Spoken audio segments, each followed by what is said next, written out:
মুঘল সম্রাট মীর জুমলার আমলে 1660 থেকে 1663 সালের মধ্যে ঢাকা গেটটি নির্মিত হয়। এটি মূলত ঢাকা শহরের প্রবেশদ্বার। প্রায় 400 বছর আগে সেই সময় ঢাকা শহর শুরু হয়েছিল এই গেট থেকেই। এই গেটটি ঢাকা শহরের অস্তিত্ব এবং ঢাকা শহরের ঐতিহাসিক স্থাপনার অন্যতম একটি। ঢাকা শহরের মূল নিদর্শনও বলা যায় এই ঢাকা গেটটিকে। এই ঢাকা গেটটি বর্তমান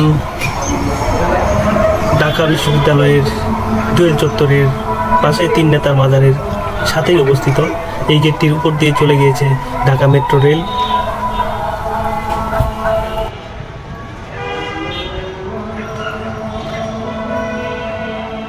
ভিডিওটি ভালো লাগলে অবশ্যই লাইক, কমেন্টস এবং শেয়ার করবেন আর ইউটিউবে সাবস্ক্রাইব করবেন। সবাইকে ধন্যবাদ। আল্লাহ হাফেজ।